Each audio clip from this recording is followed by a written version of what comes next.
Go record. Yeah, there it There we is. go. And I'm going to okay that. And tell me, I don't hear anything, but there's one of those outdoor dining things in front of a restaurant across the street from me now that's inhabited by horrifying young people because I'm in NYU land. Okay. If you hear any bleed of screeching Jennifers, just let me know and I can move to the back. I'm dead. I've never heard that before. Oh my My God. Jennifers is of course, they're not Jennifers anymore. It was my term for all of them The college because now students? I, yes, I think now they they're, used to be Jennifer's maybe 10 years ago. Now they're, what oh, would well, they be now? Madison's? Tyler, Connor, Cooper, Connor Taylor. and Cooper. Yeah. They all have last names for first names. Now Yeah. that's the thing, you know. Screaming Connors. Yeah, it's Screaming Coopers. Yeah. Okay. So, um, Ira Siff, a native New Yorker who grew up on the standing room line of the old Metropolitan Opera, worshiping the famous singers of the 60s. I love your biography, so I'm pulling bits from that. It's really well done. Graduate of the Cooper Union with a degree in fine arts, Mr. Siff began to study voice and made his debut as a tenor in 1970. For the next decade, he performed roles in opera, operetta, and musicals at the New York Shakespeare Festival, Circle in the Square, Playwrights Horizons, and many other venues. Turning to cabaret, Ira created an act using vocal parody of opera, jazz, and other styles of music, gaining critical acclaim and a loyal following. And in 1981, founded La Gran Scena Opera Company di New York, the internationally acclaimed travesty troupe. I have included links in the comments to these iconic performances, so please click and live your best life. Mr. Sif has been a voice teacher and interpretive coach, teaching in New York, Italy, Israel, the Netherlands, and China. That's how I actually first met him. Giving master classes for the Metropolitan Opera Guild and was on the faculty of the Renato Sculpto Vocal Academy. That was a thing. I don't know how many seasons that was going in for. New York. It was two It was just seasons in New it, York. but those 2 seasons made a very big impact. Everyone saw incredible singing and work come out of those that academy. So I remember that was an incredibly important project that you guys had made. In 2000, he turned to stage directing, gaining critical acclaim for his productions of Tosca, starring Aprile Milo and The Zigano, starring Marcello Giordani, and many more, of course. Also, his full bio and links to the website are also in the comments section below.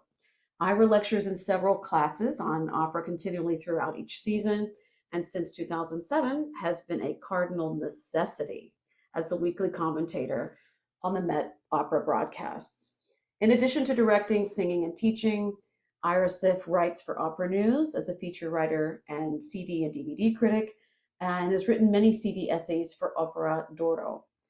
He has been a guest teacher of bel canto technique at the Royal in Den Haag, at the Dutch National Opera Academy, and at the Amsterdam Conservatory in the Netherlands, where he has been appointed permanent guest teacher. Welcome, Mr. Awesome Ira Siff. I want to say that the respect I have for you is grand.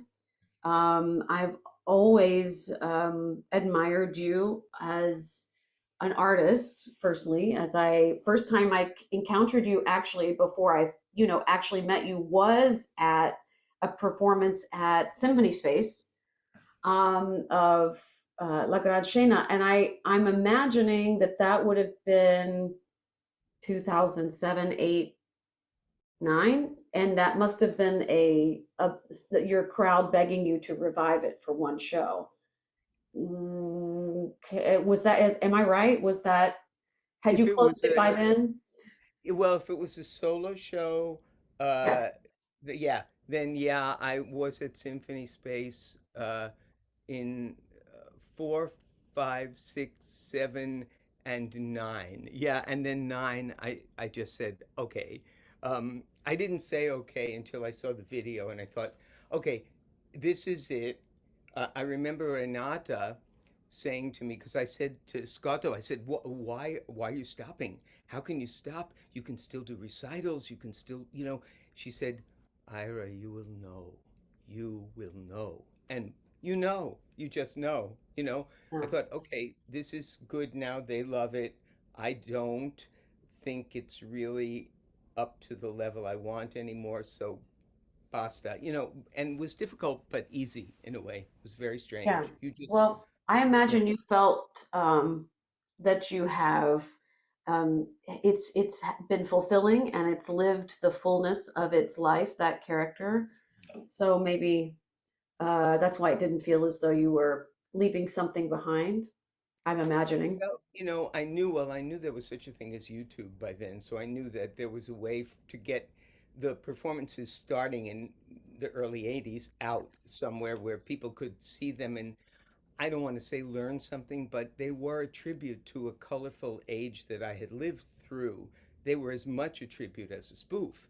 So I knew there was that, uh, but I also, I mean, to be very honest, I would go back in the intermission, and Lucy Arner, who was then playing for Mm, my shows as Maestro Sergio Zawa in reverse drag, uh, she had to put up with a lot of me and self-deprecation during the intermission because the voice just wouldn't do what it used to do all the time, and it was unpredictable, and then it made me very nervous, yeah. and because the level of the reason we had fans like Jimmy and Leontine and Dame Joan and all those people, Priele, Renata, was that the musical vocal values were on a pretty high level, while the spoof was knowledgeable but affectionate, never nasty.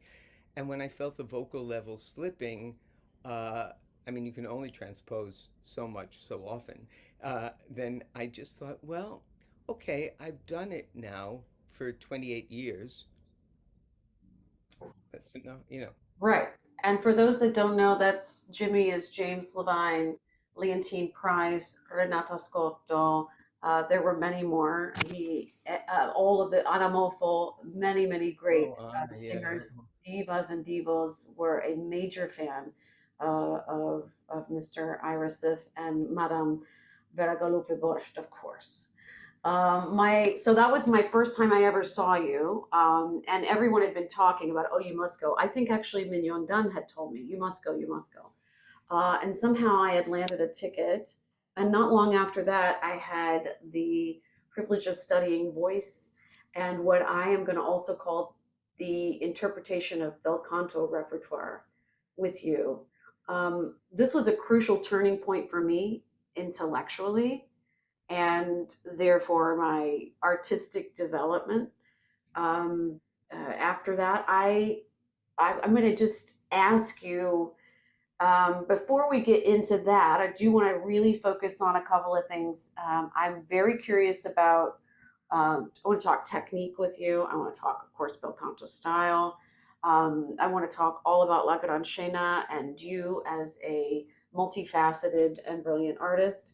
But before we get into that, tell me a brief history of how you came to love this art form. What nurtured your projection into this profession and into this wild world we live in? Yeah.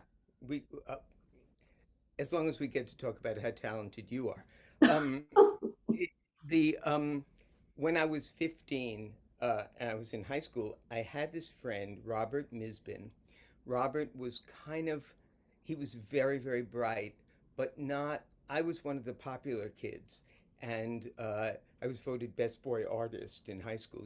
And My, Robert was less so in that respect. People didn't really appreciate his wit, and I don't know. I thought he was great, but his parents loved this thing, opera. I'd been to many Broadway shows. That's what my parents took me to. I saw things you wouldn't believe. I mean, you know, Julie Andrews in My Fair Lady, Ethel Merman in Gypsy. I saw all of those things. Mike Nicholson, Elaine May's Evening with them. It was under the wow. Miracle Worker with Anne Bancroft. So, and Patty Duke. So I grew up Gosh. on, in Broadway shows, steeped in that, but I didn't know opera at all. So I went over to Robert's house And in the finished basement, you always had, everybody had a finished basement.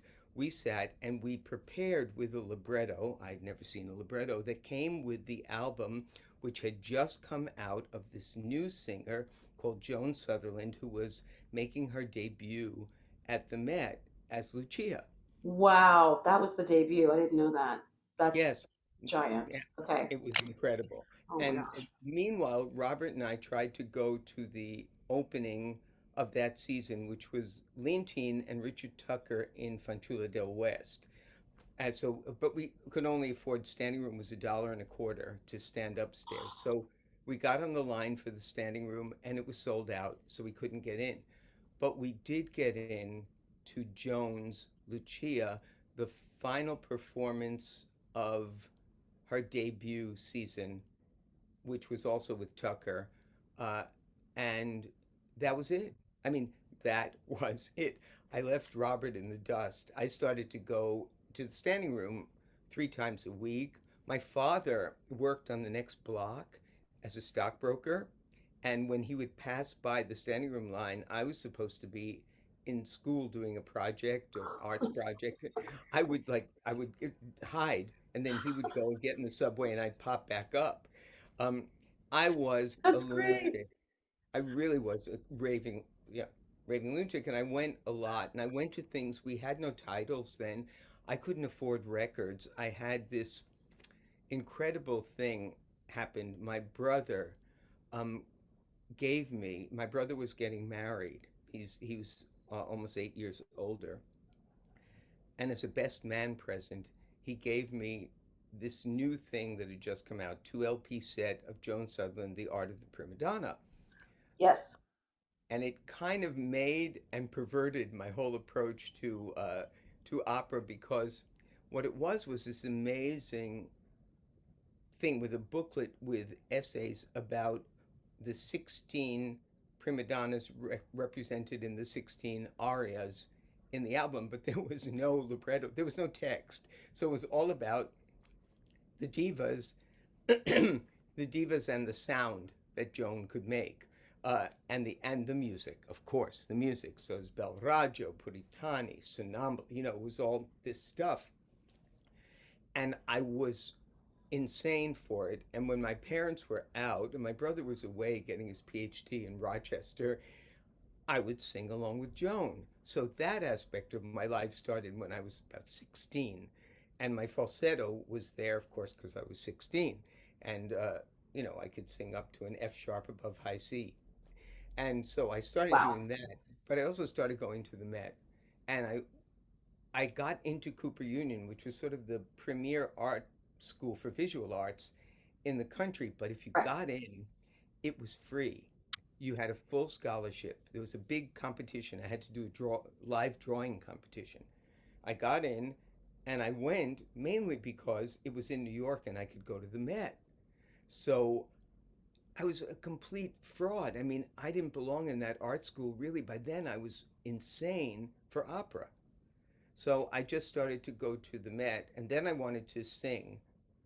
And I thought, well, I can't sing, so I'll design sets for opera because I needed to have some attachment to it. But then my upstairs neighbor, I moved out of my parents' house and moved down into the East Village, down on First Avenue and Second Street, uh, where you can get robbed easily, 1965. But and I did, but I Oh, did all the things I couldn't do living at home. I got a dog. I met my upstairs neighbor. My upstairs neighbor was taking voice lessons. And I thought, okay. oh, you don't have to be able to sing necessarily. You can learn to sing. So Aha. I went to his teacher, who was a very nice guy, but a rabid alcoholic who lived in one of those beautiful round studios at the Ansonia. Oh, yes. Um, but he died of cirrhosis of the liver after a couple of years of lessons. So I went to another person that taught the same terrible technique that he taught, and uh, that. But then I got into shows. I had a big baritone voice, and I got into shows at the Judson Poets Theater, written by a composer, Al Carmines, who was a minister there who also wrote shows. And the shows would move. We did one move to Washington Arena Stage, one move to Circle in the Square. I was in all these shows, and I sort of became an off Broadway thing. And these And were musical theater they shows. were what Al called them oratorios, and they were kind of like operas. And he wrote for my voice, which was this baritone that went to about an A, so I had 5,000 A's because he would write for excitement that way. And I did a lot of those shows, and I also did the costumes from one. I got an Obie nomination for costumes. It was a whole part of my life. And then I got into doing cabaret, and in cabaret, I could use my falsetto because, oh, yeah, I left out Randy Michelson, the most important Oh, ingredient. yes. Randy Yes. Michelson, please. Most important ingredient was that when one of Al's shows was going to move to Broadway, and it didn't, but one of the shows I had a starring role in, the producer, Bruce Malman, said, you all off-Broadway types, you have to go to real high-end voice teachers because you're going to Broadway.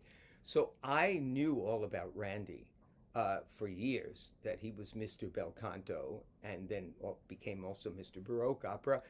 And I went to Randy, and Randy taught me Garcia technique. He laid the foundation of my bel canto technique that I've changed per person, but taught ever since. And without Randy, I don't know what would have happened. At that time, I performed in cabaret and I created characters, and all the characters sang. I had a drugged out jazz singer called Betty Changes. She was kind of like a Betty Carter, Billie Holiday drugged out lady who scat sang out of control. The pianist had to stop me from scat That's singing. hilarious. It was very funny. I Scat had a singing out of control. Pavarotti at tenor. I had a tenor who wrote, he was plugging we did a talk show routine. My pianist would do the interview, and I was this Pavarotti tenor who wrote a book called Tenor Dearest, and that was around the Mommy Dearest movie time. So and I did Renata. I did Renata singing "I'm a gonna wash it that man right out of my hair," um, with all the mannerisms I loved in what Scotto did and was. And someone who was a fan saw me do that and invited me to a soiree, and I realized from the invitation that this was going to be two drag divas. And my friends and I had done this kind of thing privately forever, singing for each other and soprano things, and so I went and I was blown away, and I thought, this is what I want to do. And the guy who invited me said, well, my cousin, who was the other diva and was a very talented guy, he has to finish um, med school in the Dominican Republic, so he's leaving. Do you want to form a partnership with me to do this? So Huh. we formed La Gran Scena. He named it. I didn't name it. I thought it was a very long name, but I went along with it. And we really used our own money and produced it at the Orpheum Theater on Second Avenue, late night shows. People from the Met and City Opera would come down, with a paper bag over their head, incognito. And we did this, we made up this formula of a gala in which people sang bleeding chunks or a whole act. I did the death scene from Traviata, but I opened with In Questa Regia. Always never understood why that aria is supposed to be so hard. So I sang in Questa Regia, and I was not prepared for a couple of things. First of all, I had to get in drag, which I hadn't thought about that. I just knew I wanted to do this character who was a Slavic soprano with an unpronounceable name and sing Fabulous. everything, that Yeah. you would sing as a sort of tribute to Leonie and Magda Olivero and, Reznik and Oh, Olivero love her. and Oh my God. Vizhnevskaya and Renata and all the people I saw, because I thought opera was becoming rather bland and generic at that point. So I thought, we're going to do what the Ballet Trocadero did, but really more, and this won't be as familiar name probably, but more what Charles Ludlam did. He had the ridiculous theatrical company, had his own theater on Sheridan Square, was a darling of the New York Times and Ford Foundation and Rockefeller grants and everything, and he did Camille. And when I saw Mm, Charles do Camille, which was hilarious and devastatingly moving at the same time, I realized I wanted to do the death scene from Traviata that way. Then mm, I sang it. I could sing it, but then I had to get in a dress. And I also was not prepared when I opened with In Questo Regia that I was going to have to hold for laughs during an aria because I started as like a tribute to Zinka in Cavesta Regia, and we had such an audience of knowledgeable types, particularly 81 because they hadn't all died yet. mm. So I would get huge guffaws from people who knew the librettos, who knew the mannerisms of the singers. And so we got an agent and we began to go on tour, and then we got another agent, and so finally we toured to Europe, South America, Australia, a lot in the UK. And that went on, and then I did a spin-off of the solo show that you saw, that I did exclusively in the last 8 years of the company. I could no longer really sing the Traviata, the second act of Tosca, the second act of Fanciulla to my satisfaction. So I started to just do these recitals in which I could choose the repertoire and do things like Earl Koenig, with a rotating hat to play the three characters. I've not seen that. I've not seen that. It's Oh on my God. YouTube, of course, but you know. So anyway, and I went on doing that, and we got all these celebrity fans, and that's how I ended up directing for Levine and Tanglewood and all this. I was so lucky for Bonning in New Zealand. I directed Così for Richard Bonning I because mean, they were fans. it's incredible. So, because of your, trailblazing pioneer, I, my question is, did you know you were a trailblazer? I mean, nothing like this had ever been done. I knew that And nobody still to did this it. day, we don't have anything like this in this, nothing is this distinctly unique in the sphere of opera. I think part of what happened was that there became a career for countertenors. So one of the reasons we all had to do what we did was there was no career for countertenors. So, but that was okay with me. I mean, I would rather honestly sing Tosca or Minnie or Violetta or Norma or Aida than Giulio Cesare. So that didn't bother me at all. Mm. And I found incredibly versatile people for the company. I mean, my Scarpia in the second act of our show, in the first act, sang Caro Nome. And he did it like Tetrazzini. He had this old fashioned soprano, could go all the way up to an E flat, had a perfect trill, but he was a great Scarpia. His teacher studied with De Luca. And Wow. so, I mean, that's on YouTube. The Tosca's very popular, always been very popular. I preferred to sing Minnie, um, but I wasn't so aware. What I was aware of was that opera was not very popular then, and the Ballet Trocadero made a fortune, and we could hardly work in the States, particularly once AIDS happened. Yeah. We worked a lot in Europe and the UK, South America, but not here so much because opera just wasn't dance. Dance has always been more popular in this country. Mm. So I didn't think, I guess, I think the uniqueness in a way didn't help, maybe. But in New York, London, Barcelona, where there was an opera public, it's like a dream come true. I would get these ovations, flowers thrown at me. I got radishes thrown at me in New York because Collis got radishes thrown at her. You would just living this fantasy, and it was friggin' hard work because we had Yeah. to do 5 or 6 shows a week to make the weekly nut. Nobody in opera at the Kennedy Center, 7. Nobody sings that much. And I was singing Ride of the Valkyries, In Questa Regia, the second act of Tosca, you know. It's unbelievable.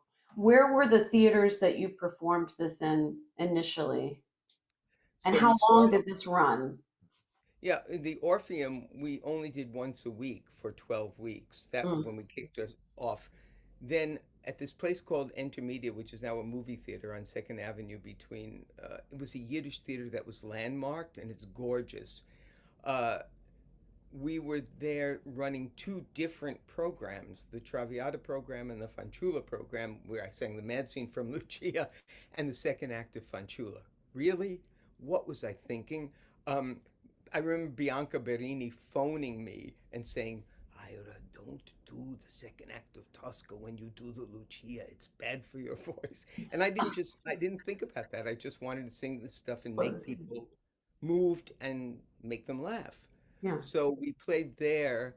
I don't remember. I think only like maybe four shows each program. Then we moved to Actors Playhouse on Sheridan Square. Played uh, probably three times a week for a whole month. And then we played Symphony Space, uh, Town Hall a lot in New mm, York. And finally, Lincoln Center, Tully, and Florence Gould Hall in the Alliance Francaise, uh, all these venues, and the Ballroom, which was a cabaret theater of 220 seats in Chelsea, where we yeah. played one summer for 11 weeks, 5 nights a week. But it was on tour in London. Uh, there's a Traviata that I did in '94 in London, the whole last act. That was the 11th show in 13 days because you just had to pay everybody, to pay for the housing and the airfares. Right. So we made it on ticket sales, very little New York State Council grants that were very small, and ticket sales and some contributions, but we didn't have an active board. We really made it on box office. That's amazing. It's amazing that. And how long was that consecutive run, or those chunks of runs? Yeah, well, like London, we would do 2 weeks, 5 shows the first week, 6 shows the second week because you had nothing to lose. You were going to stop. Uh, Although in London, the one year I did that, and then I came back and did my solo show for a week.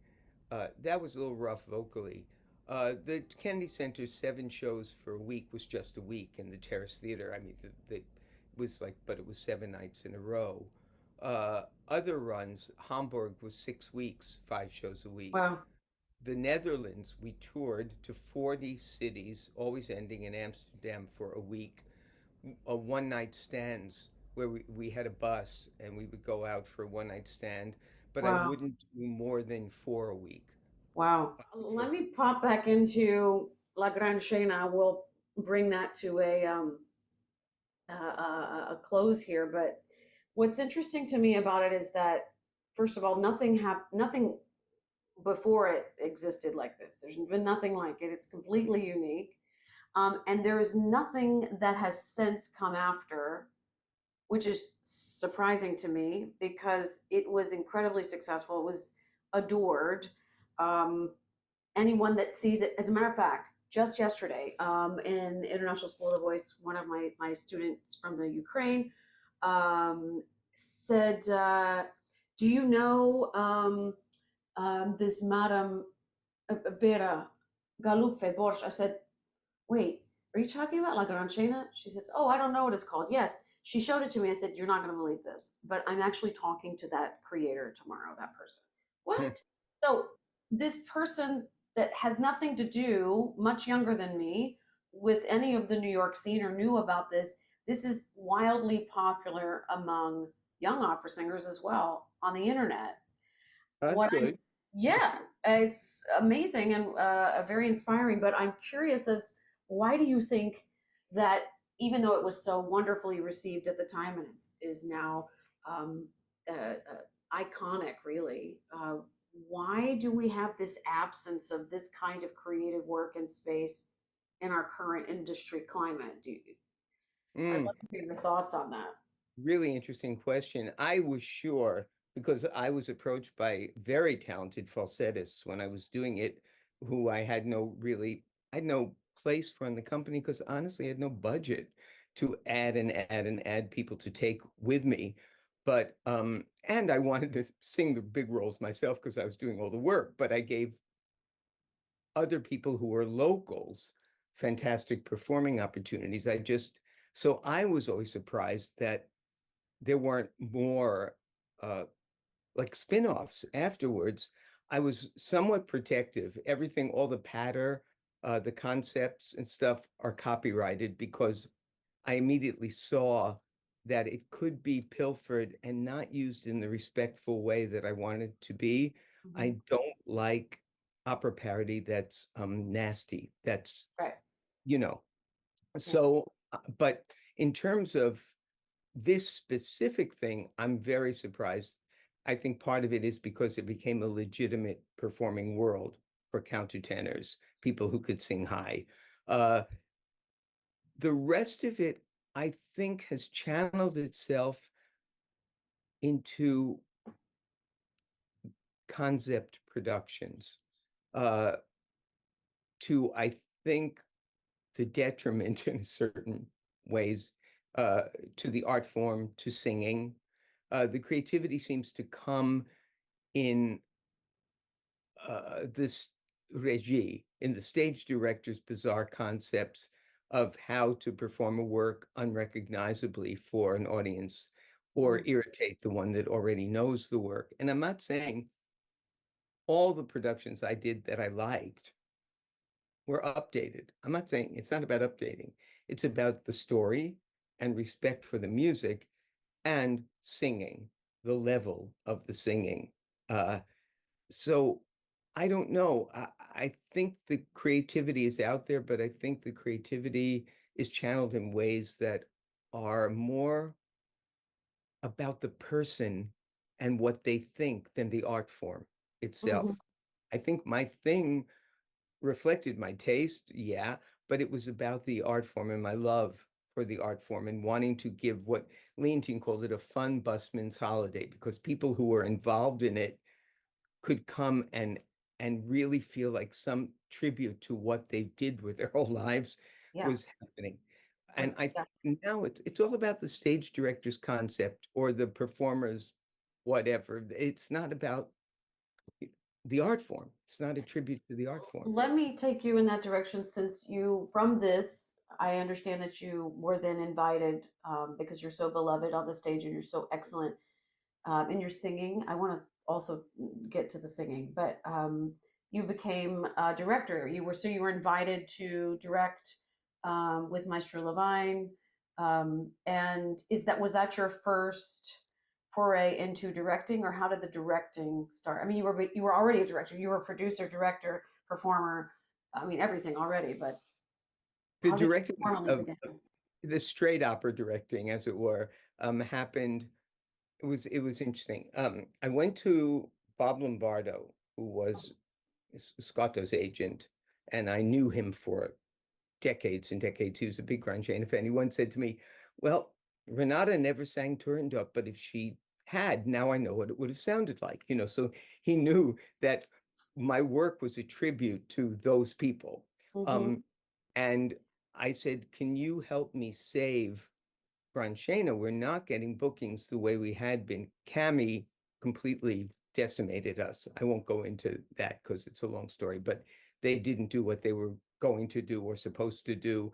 And so suddenly we didn't really have a stream of bookings the way we had. And he said, I've never handled a company, but I would like you to direct. And so I left Bob's office thinking, yeah, yeah, yeah, yeah, yeah. Right, right. Very nice. Thank you. Yeah.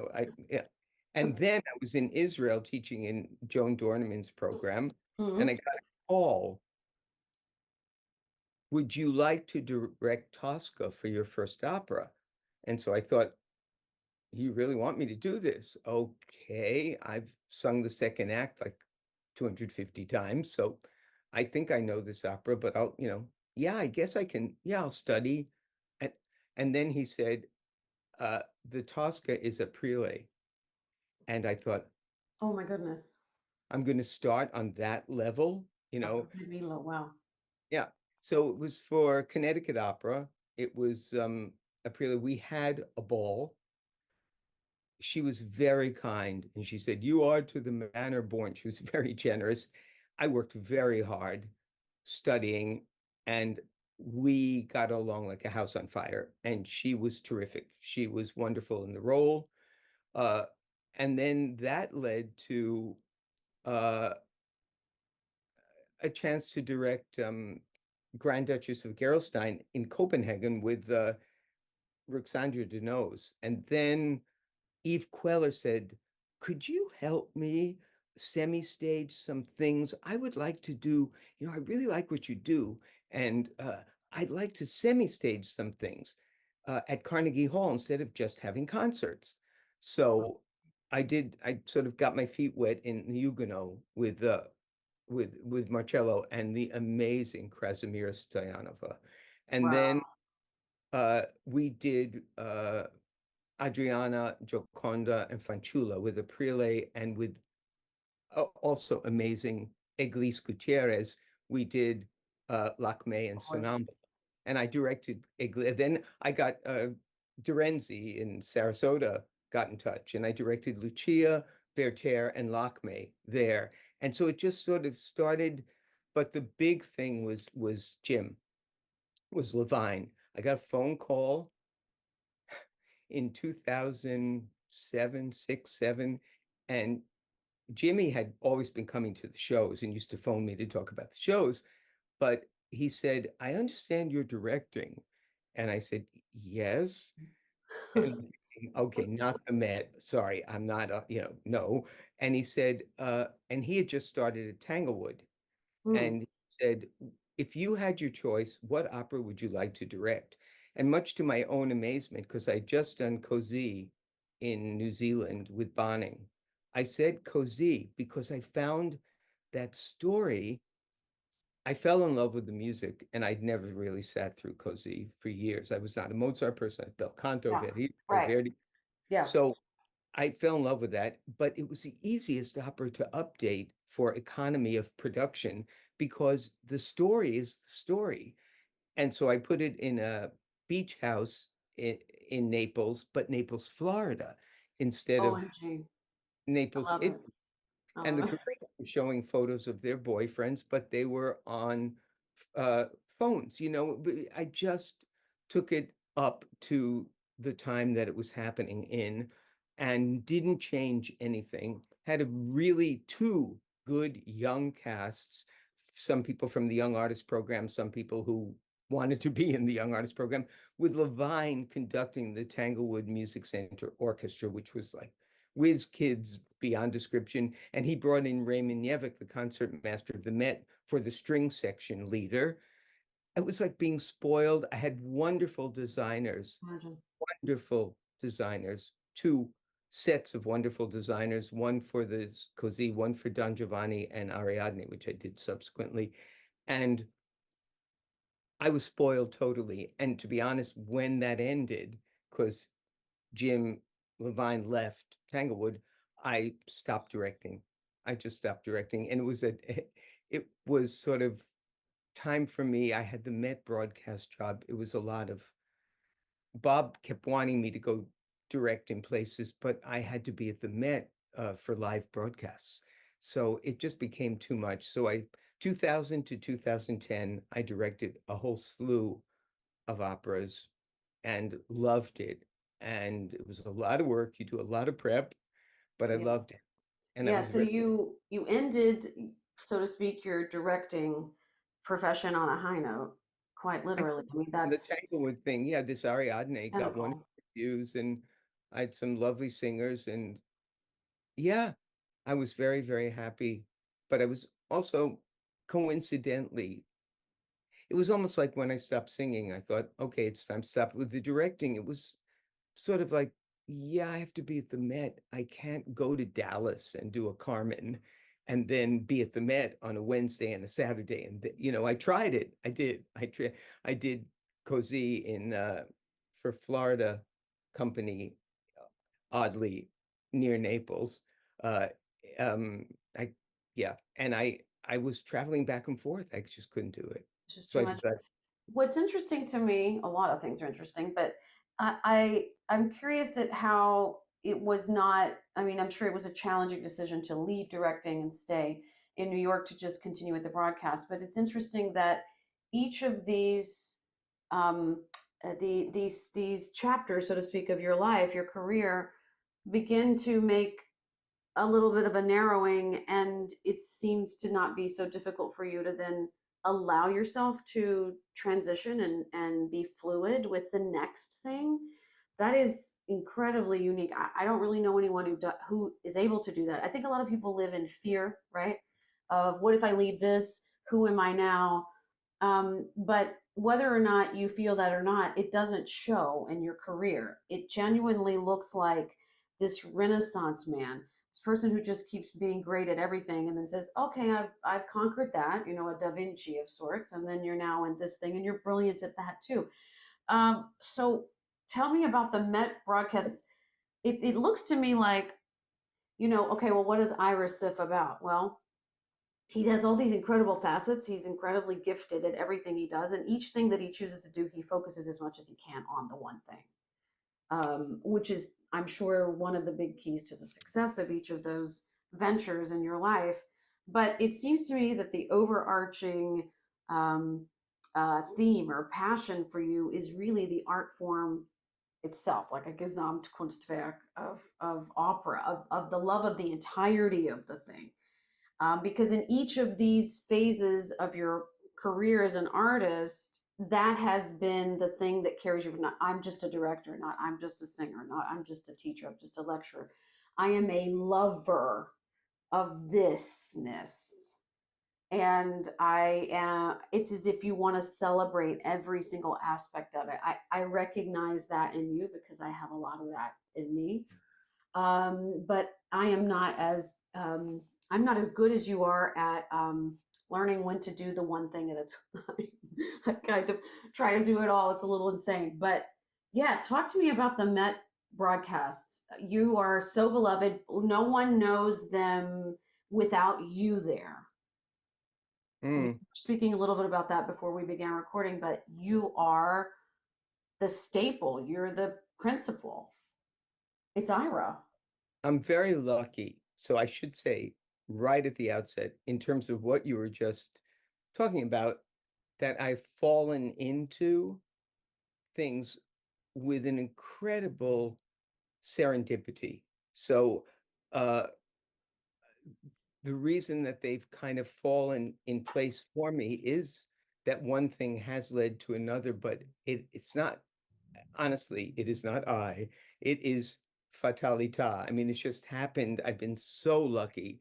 I Mm, mean, how can you imagine that you start by being some crazy on the standing room line when you're 15, and then you decide to sing, and then you have roles written for you off Broadway, and then you do cabaret, which leads to somebody coming and saying, "Do you want to start a drag opera company?" And you do it, and then it ends up you're at the opera house in Rio, the opera house in Berlin, the opera house, that you're doing this. So I was so lucky, but every phase of it is filled with fear for me. And I work very hard because I'm afraid that that I'll be discovered, that, I'm a fraud, that I don't really know enough. It was suggested to me that I write by my partner in the 90s. And I said, I can't do that. I know Rodney Mills, the editor of Opera Magazine, was a dear friend of mine in London. I mean, these people know stuff. I don't know. I can't write. Then Opera News started to ask me to write a lot.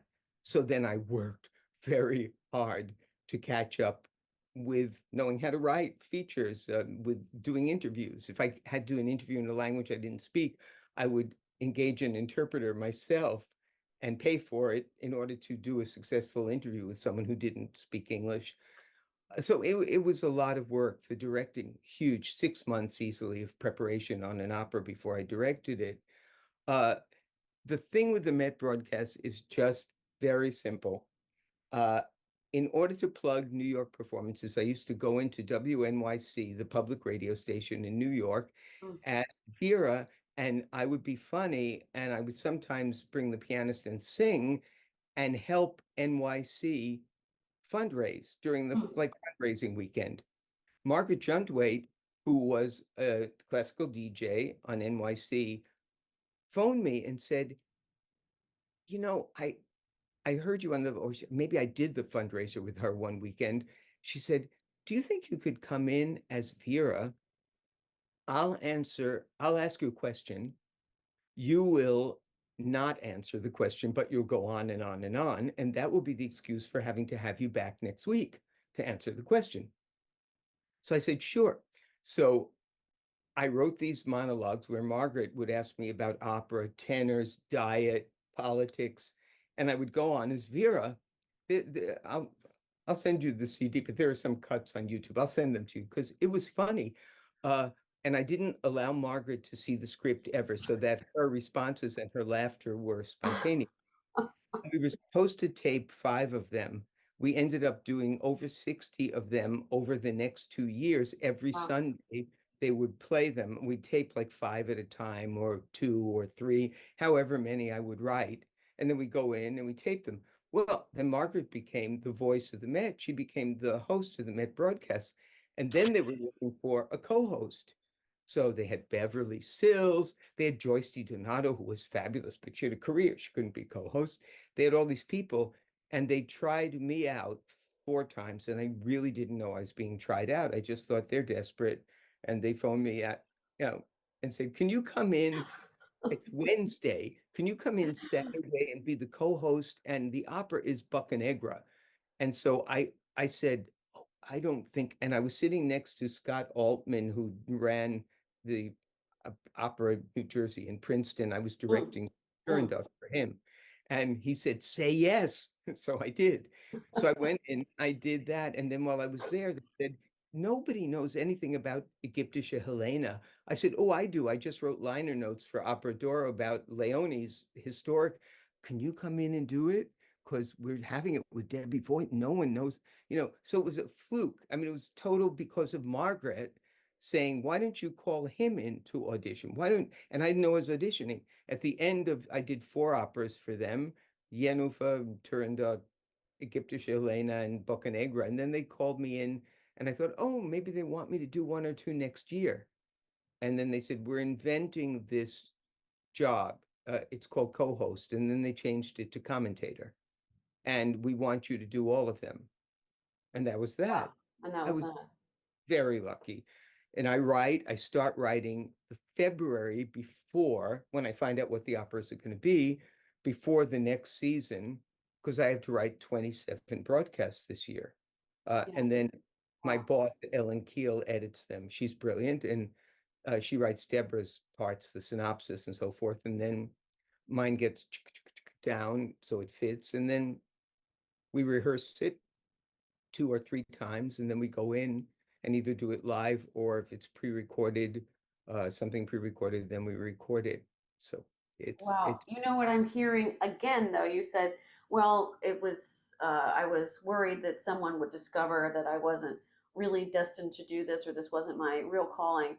But I'm hearing something else. I'm hearing, I love and respect this so much. And you keep this, so there's this incredible amount of respect. So that means you're going to give it a lot of attention, a lot of care. So it's incredibly well prepared because you respect it so much. And additionally, that vulnerability, those feelings that you just naturally have about yourself, that's what makes you so wonderful. And I know it that that's what makes Vera so loving. Like you were saying, it's a loving tribute. It's not done in any kind of with any ill will. You're having fun with it, of course, but it's because you love it so much, and that is really, really viable. We see that in every performance, and when you write and when you talk, there's always this touch of affection in your tone, and in your directing. You mentioned something about like regie. Can you just really quickly chat about the difference between, let's say, updating a performance, meaning bringing it from its original period time to something we could call contemporary, the difference between that and what we might have now coined as regie. What's that? sure. It's really very simple in a way. I want the story to do what the story and the music are supposed to do emotionally no matter where it's set, no matter what era in which it's set. So the main goal, like in Così, the main goal was to make Act One hilarious and make Act Two heartbreaking, because everything kind of shatters in the second act. So my main goal was that by the time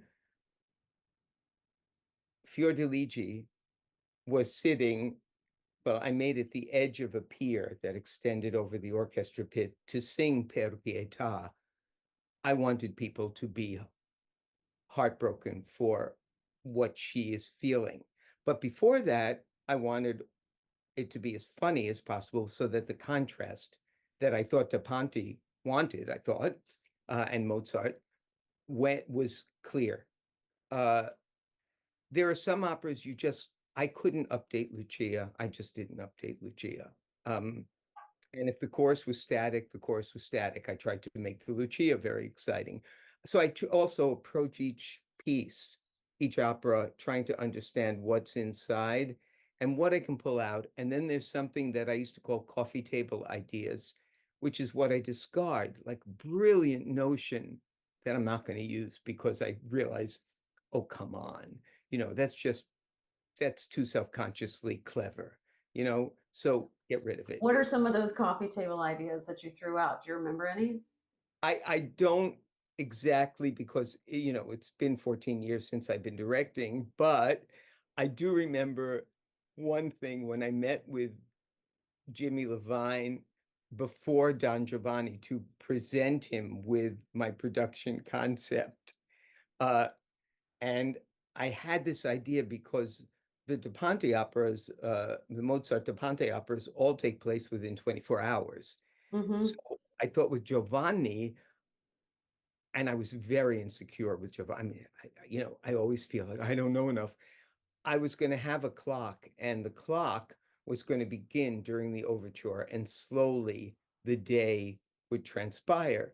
And I sat down and I started to tell Jim this brilliant idea, and he said, um, "No staged overtures." That was that. Okay, great. So much for that. Well, and that's one of the things, though. And I respected that. I did have a little staging during the Prelude of Così that he loved. I had we rented a replica of the Austrian, sorry, crystal chandelier from the Met that goes Mm, up for the show. yes. Had it lowered in the beach house in Naples, and when Jim came out for his first bow, it went up, and then a light came on that said Cafe Mozart for where the boys have their first scene. So there were things he let me do in that one. But what I respected was, okay, you know what? This is great music. So just shut up and listen. And right now it's so de rigueur, particularly Amsterdam, Hmm. but even the Met, that you feel you can't trust the audience to get from the music what they're supposed to get from the music. So we have to give them a whole story during the overture while there's something like Forza Overture playing. You know, for me, the Forza Overture is like the Gypsy Overture on Broadway. It's like the greatest overture. Right. And it's maybe it's elucidating for an audience because they know so much less now than they used to, because they're a title, so they never study in advance anymore. Uh, they never go over to their friend's finished basement with a libretto. They don't have to. So maybe because they don't know anything, and then their intelligence is not trusted by the directors, or maybe the directors also don't know anything, you have to see this whole thing played out in the overture when you could be listening to that, you know. Sometimes I think it works. I think the Figaro, Marriage of Figaro overture at the Met, the way it was staged by a very good stage director, lets us know the intrigue of the house. Hmm. But it's also in the music. The intrigue of what goes on in that house is in the music. Right. Exactly. There's all of that mischief in a way. There's the questions, the excitement of what's about to come, and I could see there being motion there. But when there doesn't need to be, we have to. It's almost like what's old is new again. The concept of just sitting there and really taking it in. and being present, mindful in it is its own new happening. It's Um, also your ears turn off in a way when your eyes wake up so much. And in something like Forza, and I enjoyed the Met Forza last season, but in something like that, for instance, Verdi has spelled out for you all these motifs that you're going to hear and sort of painted the picture of the nature of the music so that when it appears in the opera, you subconsciously identify the ba-da-dum, ba-da-dum, ba-da-da-da-da, all of those things. right. They're all there. They're all there. And it's so amazing to hear them. And they're so beautiful. And if they're beautifully played, thrilling. But then there's this thing you're watching, and then, oh, is that her father? Is that her boyfriend? Oh, that's her boyfriend. That's her father. And so it's a different aesthetic from what I would want to do. Yeah.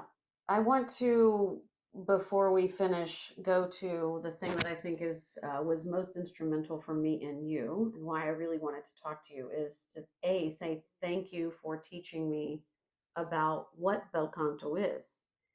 I had only, concepts that were not well put together in my mind about what it was. It was a style, not really a technique and a style at the time when I met you. So you opened me up to what I feel was, I really do think it was a pivotal moment in my development as a singing artist. And it made me officially realize what my teacher, Philip Frohnmeyer, an undergraduate, was a baritone, and he told me when I was 18, "Oh, you're going to be a great bel canto. You're going to be a great bel canto singer." And I had admired my whole youth anything that Moffo, Callas, Scotto, I mean, all of the greats had sung. And I listened to Lucia was actually one of my most favorite things ever. I listened to it over and over and over again. And I became very depressed when he told me this because I thought there's no way I'm going to ever be able to do that. That is the hardest of the hard. It's not possible. I'll never be able to make my voice do these things. That was not true at all. But it wasn't until I met you and learned about the style and how it's truly applicable with the fullness of the instrument. Mhm. And you not only could talk in depth about how to do it, but you could demonstrate it, which was fascinating to me. So, a couple of questions.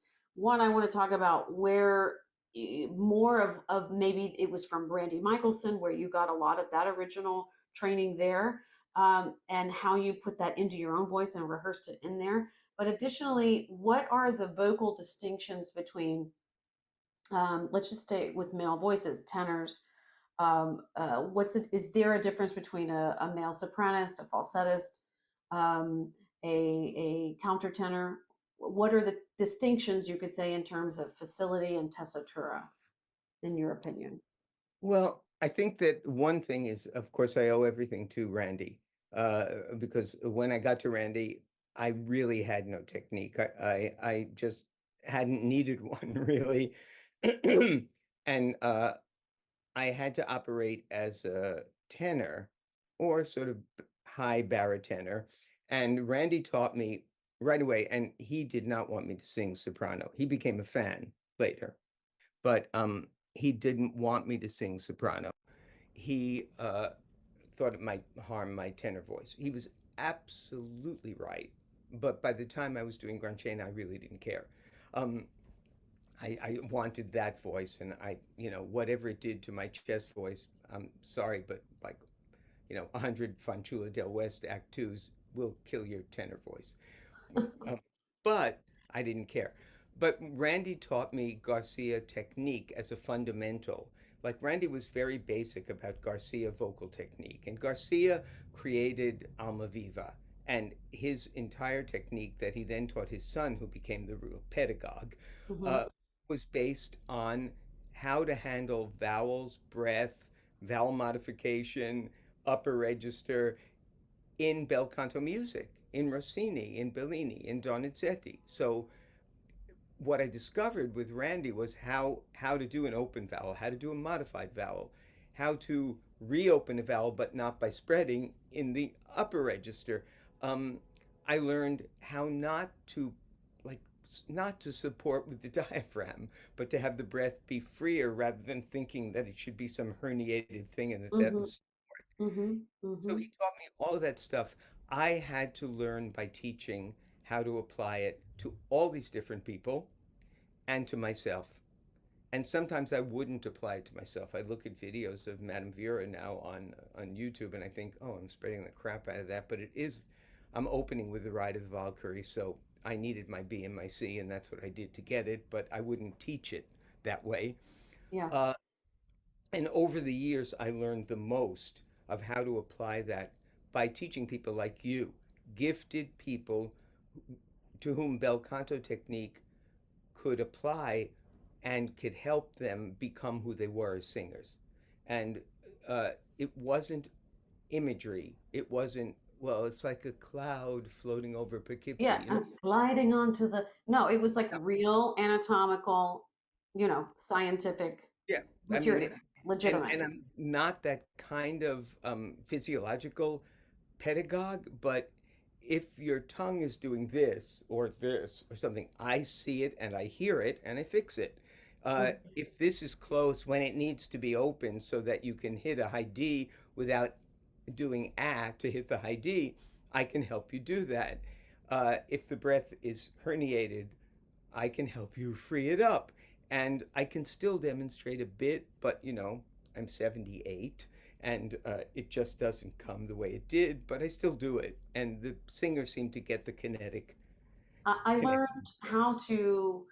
I always sang scales easily and rather well, but I didn't sing them completely with the poggio until I met you. Hmm. You showed me that. I don't know if you intended to or not, but we talked about it plenty with Bellini, and I attribute that to you. It was the first person that it just made sense when you said, "Oh yes, you can apply the same air pressure management to the entirety of the scale. You don't need to lighten or make anything different. It can be the same air pressure, which is what makes legato." So, and that was like a hinge for me, and it just made the rest of the instrument now have it pasted together. And it was because of what you talked about. I would be remiss in not telling my Renata story. We all have a Renata story. Um, I was coaching Lucia and Traviata with her, I believe, yes. And it was for a debut Lucia, and we were going with the Enrico duet. And I don't remember the phrase, but where it was, but I remember the moment very clearly, and I say it to my students all the time. She stopped and she scratched her head, and I thought, oh shit, what's she gonna say, right? It's something awful, right? And she finally takes a breath. It seemed like forever, and she says, it's so lovely, and then you ruin. Why you do this? Why you ruin it? So nice, and then you ruin. Why? She was legitimately waiting for me to answer. I, just, I, I'm coming to you to tell me how not to ruin. I don't know, you know, but it never occurred to me that I was intending ruin. She says, so beautiful. And then I was like, oh, she's going to say something nice and you ruin. Why you do this? I don't know. My God. So it's now a very famous hashtag in my studio. Why you ruin? So nice. And then you ruin. Why? Why you choose this? But that's what people do. That's what we're there to monitor. Yeah. And I also find, I mean, the fact that nobody sings with legato anymore is disheartening, and that we have to be out there teaching something. And Collis used to do this in the master classes because I Mm, was in those things. I auditioned for her and I didn't get in, but I mm-hmm. got to audit all of them. They invited me to audit. Uh, I was so relieved that I didn't get in. I mean, could you imagine? I was like 25 and they were all Juilliard whiz kids and I was nobody. I was in off-Broadway shows, but I don't know. They heard something I got to watch. But this was what she did. And I always find now, and you hear it, it's traditional because I was just listening to a whole bunch of Tibaldi because I'm going to do a Tibaldi live lecture for my weekly groups. And she sings, ha, ha, ha, ha. There are all these H's and divisions, and that's just what we hear all the time. Mm-hmm. And Mm-hmm. it's part of that era of Italian style. and Mm-hmm. to try to teach people to actually connect those notes. Connect that. Yeah. Well, I'm going to have a forum in November, late November, early December. I'd love to invite you to talk on that. It's just going to be a round table of voice nerds. And this is one of the legato is going to be the topic. Legato all through history as far as we know it, and what are we doing about it today, and how are we teaching it, and everybody's opinion and perspective. I just would love to have you for a big powwow. Let me ask you as we sign off, what are you doing now that you're most excited about, that you want us to know? Well, nothing much out of the ordinary. I started the Met broadcast meetings this week, and next week we start recording because of the cutting down of the schedule. We have Mm, 14 pre-recorded broadcasts and only 13 live ones this season. mm. I'm excited. I'm going to teach in Amsterdam in November when I have a Thanksgiving break from the Met, and I have some people there I love working with. And the whole month of February, I'm there because the Met is dark. Um, I have my Zoom opera lectures. I love doing them. They're long time opera goers mostly of a certain age, but they never heard Magda Olivero.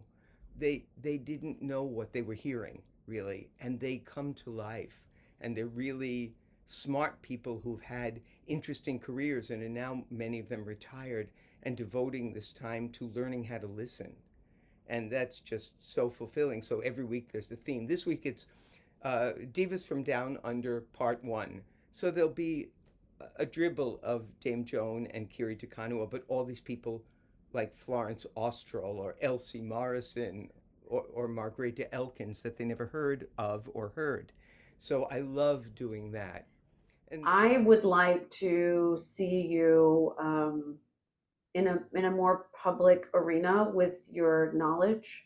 Um, I don't know if you want to do that. I didn't even ask you, but I we need the history of the form taught by people that love it like you love it, and know it like you know it. And I think this lecture you're talking about the singers, this is incredibly important. The great voices, the interpreters of the form. This is not taught, and if you don't know the aesthetic, if you don't know the sound, how will you know how to interpret it? So there's a lot missing. I mean, in ISV, actually, I have a class. It's currently not being taught because I'm like a one-arm paper hanger. I can't do it, but it's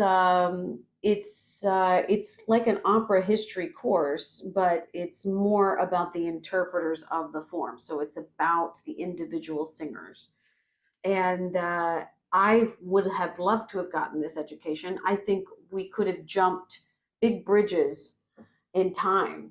And it could have made the coachings, of course, so much richer because, wow, where can we go if we don't start from zero every single time, right? I mean, how can you expect, someone to know what bluegrass music is or jazz is if they've never really heard it, and especially if they didn't grow up with it and hear it? yeah, no, So, they don't yeah, know, and it's not their fault, but they just right. don't. Just don't know. We just don't have access to it. But who's teaching it? You. I mean, there's no one else doing it. It's funny because I mean, what I'm doing when I teach, which is mostly now just in Amsterdam, I do it within the framework of a lesson with a singer. The classes that I teach are for people who are really audience only and end up, I mean, my classes, the people who've been with me since 2009 when it started, they really know how to listen now. They're much more critical. They're not going to be happy all the time with what they hear at the Met, and they know why. And but the singers, to get them to go back to Claudia Muzio on YouTube instead of Renee is impossible. I mean, Right. when you put it in front of them, they do get excited about it and they hear what's special about it. But I don't know if you get this, but I also get that's amazing, but I don't know that I could do that at an audition because it's maybe too old school or it's too excessive or Right. It's risky in some way, and they will think that it's out of style or out of touch or whatever they think. yes, Oh yeah, all the time. I don't, because in ISV I'm really bold and I only have two singers at a time, five max. They don't get to tell me that. So I don't care what you think.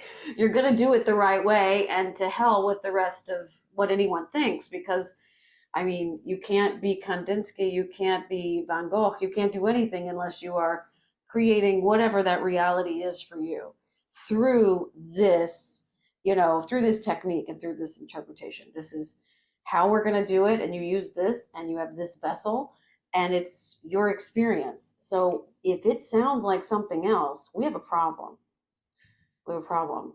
And even more so, if you continue to sing it the exact same way every time you perform it, we have another problem. We have a problem that you're not truly you're mindful. You're not in the moment at all. That's not, that's not theater. We're not teaching actualization. We're teaching some sort of repetitive recreation, not creative arts. We're yeah, yeah. teaching recreative arts. And I think this is my big mission, is to, through this technique, which I adore so much, to be able to create a new a love in these younger artists, where they will desire um, to always be creating a new happening. That's exciting. And you can't do it if you don't have the accessibility to the instrument at your command, at least to a great degree. It doesn't have to be mastered, but it has to be close, on its way to mastery. And because of that, that will open up the artist's mind to be able to interpret whatever the conjurings are of that moment. But the goal is to be able to be mindful using the technique, and now we're able to interpret whatever that moment is could bring us. That's what's exciting about the great singers. I'm sure that's what grabbed you when you heard Joan Sutherland sing Lucia, was just this magnificence of creation right Yeah, there I in front of you. believe my ears is basically what it was. I just couldn't believe my ears that I'm she was sure. up and down the stairs making those sounds, and the sound spoke to me.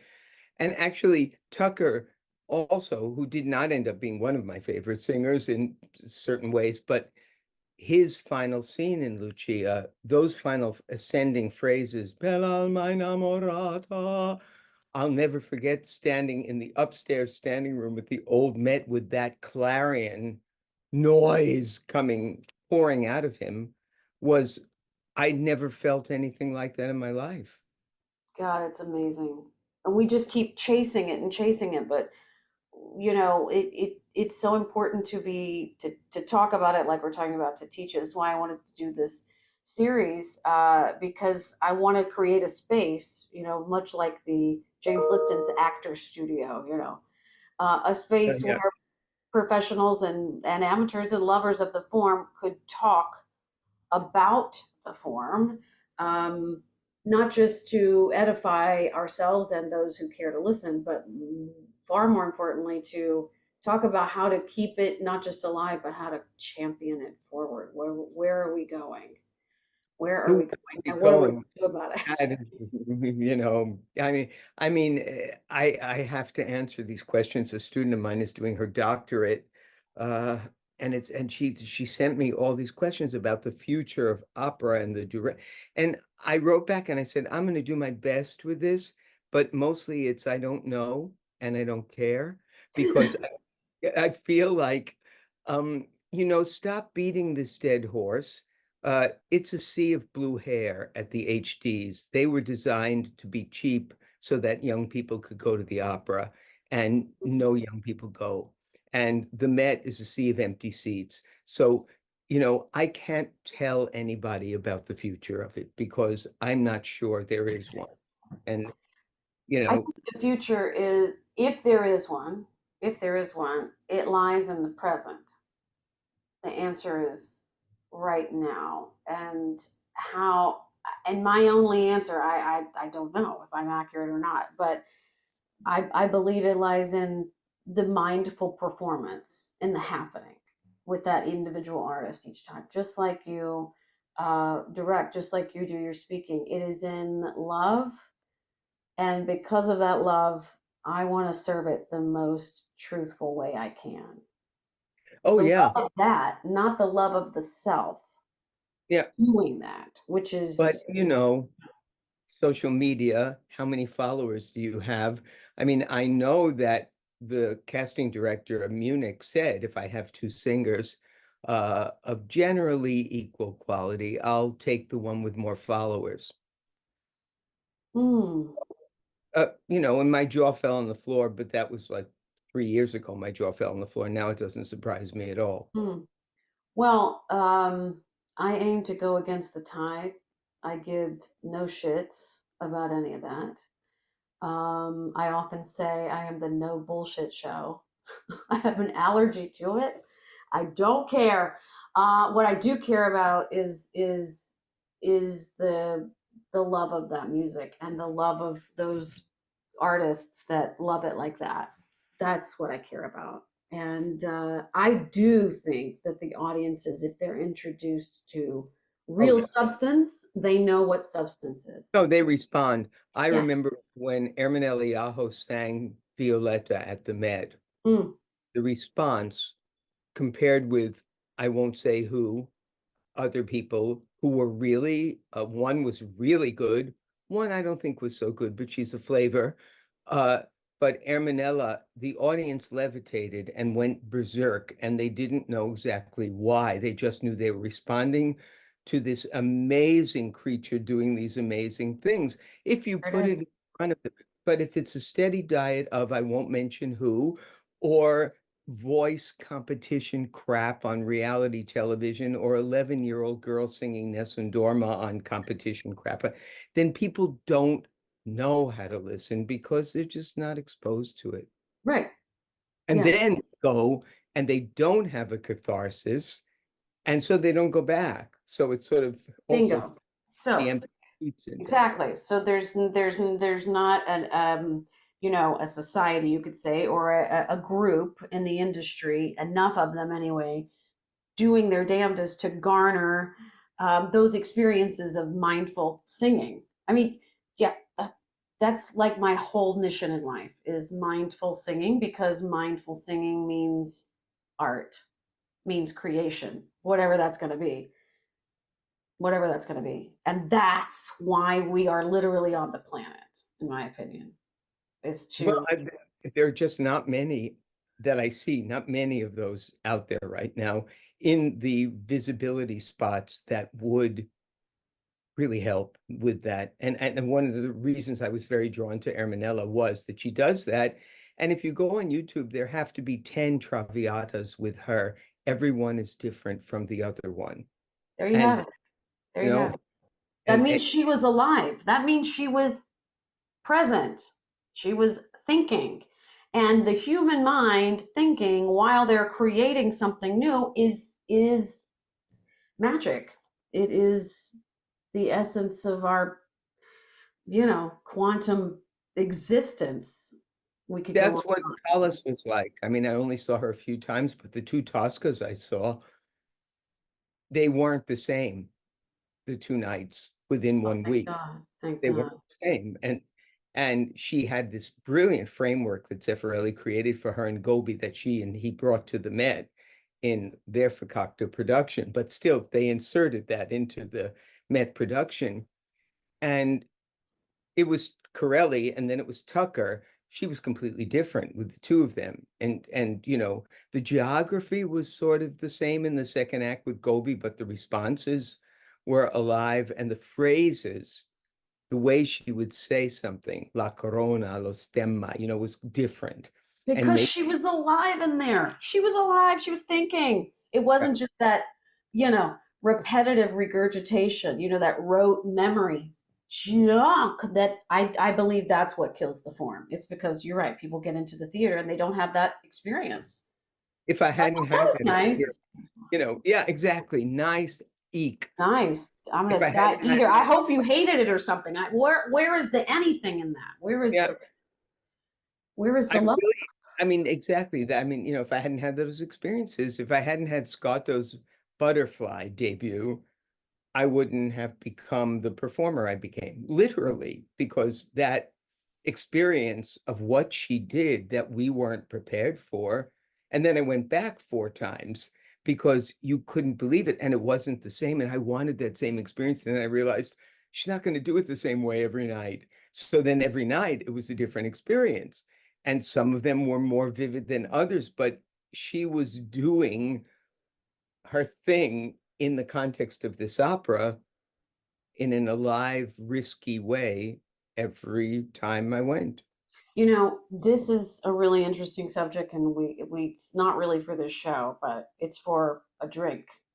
But the thought that that is exactly what kills everything in human existence is stagnancy, is complacency. It kills relationships. That sameness. And why is sameness bad? It's not that tradition or routine is bad. No, it's the I'm not communicating honestly thing. I'm not really, I'm not really here. I'm not present with you. Yeah. And continuations of that kills things. I'm not, Yes. so if the water doesn't move, it becomes stagnant, it gets rotten, it kills the life in it. So everything in our dimension of existence in which we are now, whatever that is, has to have motion. I mean, our cells, everything, we're all, it's up Yeah. quarks, up quarks, it's all motion. So if we are not present, then things are the opposite of that, which is stagnant and dead. Yeah. So that's why it dies. People may not be able to voice that, oh, the performance was okay, or I didn't get, you know, but that's really what it is at its core. It's boring as hell because somebody was dead. It was like The Walking Dead. Yeah. I So find also now, um, maybe it was always like this, but they had more connection viscerally and stylistically and nationally and linguistically before. But noise, to me, it's about noise now. It's like pumping out noise, um, not saying something, but noise. And that's the way I respond to it. It's like this, and some of the noise is prettier than the other noise, right. but I want to be, I want to have that experience. And the reason I've become, I mean, it's age also. I feel like they were raving to me about the Hoffman, at the Met when we were having the Met broadcast meeting. And I said, yeah, it's a really good cast. I hate the production. I really never want to see it again if I don't have to. But I'm really interested in this cast. So I think I'll listen to the free live stream and hear what they do. Mm. They were also, and these are just my colleagues who, they know stuff, but it was about, there was someone in the cast, and I thought, I don't think he's really my idea of what I want in that, but of course I'll hear it and I'll see. But there is that thing, and it's just partly old codger syndrome. But the people I heard Baquier or Jose Van Damme or whatever do these roles in Hoffman, I don't need to go hear some healthy young instrument pump it out, uh, making an impressive noise. That's not what I'm really looking for. Uh, but I don't know. It's hard to explain. There are some big sounds now at the Met, um, that are impressive sounds, but where they go with it, what they do with it, leaves me pretty cold. And I'll get excited if they show a glimmer of mindful singing of some, but Vulnerability in some way. the glimmer. Yeah.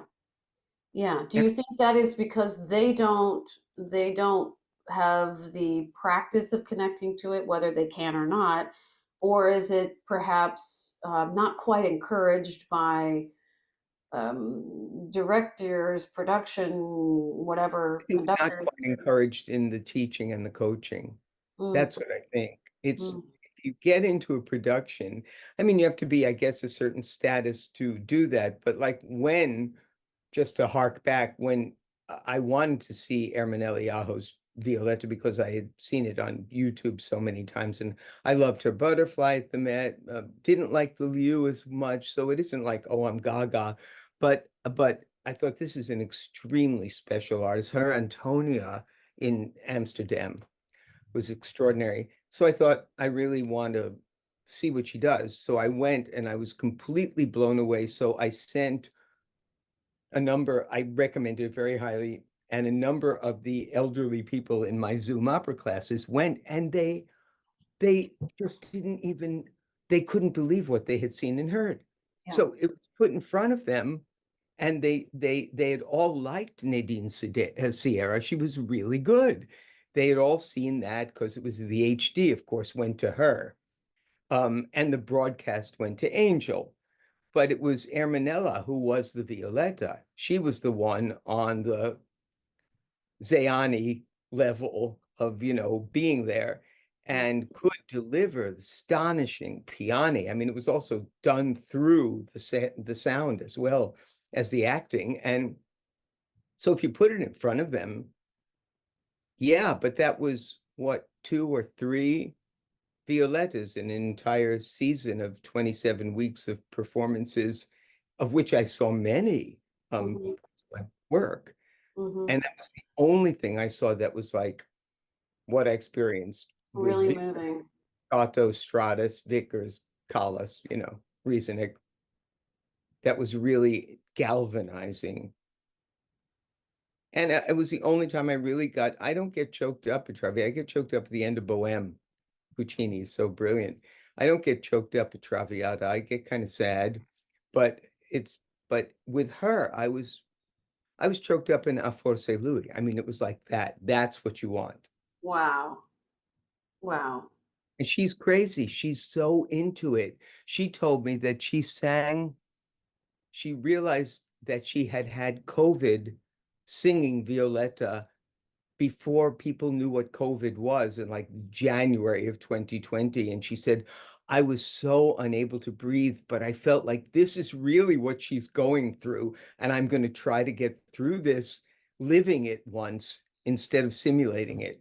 Oh, how fabulous. Well, there's nothing like method. That was pure method. I hope she didn't infect anybody else, but it was, that's what she's like, but very few, she doesn't count her followers, it's not the Instagram festival. Well, that's my goal is to champion that kind of work. So we need to talk about it like we're doing right now. Awareness, right? Um, I'm so grateful to you for giving me your time and for continuing to click links and waiting around on the emails. Thank you so much. You know, I achieved by know effort. it Oh my was a God. pleasure. I love doing it, and it's a great questions, great topics, and yeah, absolutely. And anytime you would like to just guest into one of the Zoom talks with the old people, you might enjoy the playlist because there are some, I play them like fabulous When stuff. can you make sure to send me the link for that? I'd love to put it on this episode so that people can click into finding more information about that class. Is it possible Yeah, for they everyone need to to find join? they can't come on to the class, but I'll tell you about the classes because these people pay money for those classes. So it's very like, if you miss a Closed. class, you get a video. So no one ever has to miss a class now that it's on Zoom.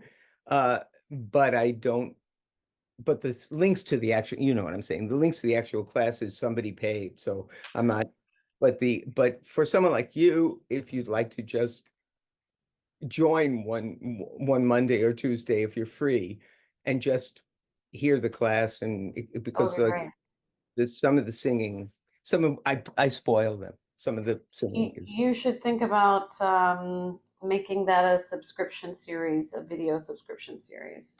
yeah, Hans keeps telling me that I really need to do that, especially if I ultimately retire from the Met. I want to make the classes a big kind of bigger thing. than they are. Yes. They get wonderful Oh my from. gosh. Well, I do want to see it. And I want to talk to you about an idea that I have about that class. And this will be up in the next few days online. So I'll make sure to send you a link so you can send it around. Thank you so much. Okay, thank you, dear. Thank you, love. Bye. Bye.